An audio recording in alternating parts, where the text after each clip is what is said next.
عقائد کا کام کریں اور عقائد کا کام کرتے ہوئے ذکر اللہ کا اہتمام کریں، اللہ اللہ کا اہتمام کریں، تہجد نفل عبادات کا اہتمام کریں۔ یہ ہمارے کابر کا منہج ہے۔ یہ نہیں ہے کہ آپ توحید بیان کریں، ختم نبوت بیان کریں، عظمت صحابہ بیان کریں، عقائد پر کام کریں اور اعمال کو توجہ نہ دیں، اعمال کو معمولی سمجھ لیں اور ذکر اللہ کا اہتمام نہ کریں اور ایک ذہن بنا لیں کہ اصل تو عقیدہ ہے، اگر وہ ٹھیک ہے تو اس کی کیا ضرورت ہے۔ نہیں، یہ بات غلط ہے۔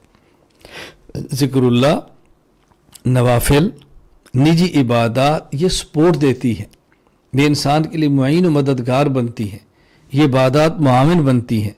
تخلیہ اور تزکیہ یہ انسان کو مزین کرتا ہے، انسان کو خوبصورت بناتا ہے، انسان کے باطل کی اصلاح کرتا ہے، اللہ سے تعلق پختہ اور قوی ہوتا ہے۔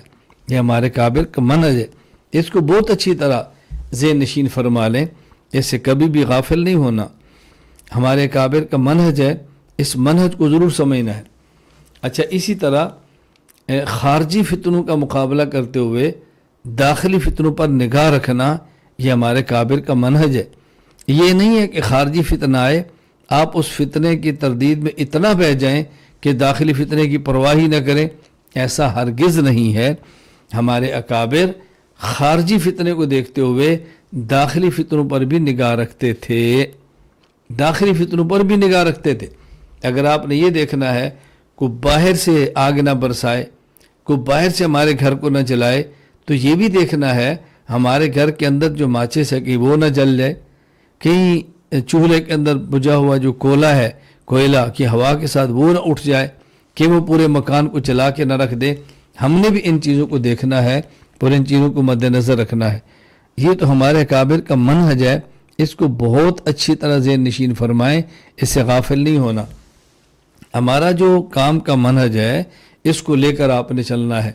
ذکر کا اہتمام کریں، تہجد کا اہتمام کریں، تلاوت کا اہتمام کریں، تعلق اللہ کو پختہ کریں، گناہوں سے بچنے کا اہتمام کریں، اپنی زندگی کو سنت کے مطابق ڈالنے کی کوشش کریں۔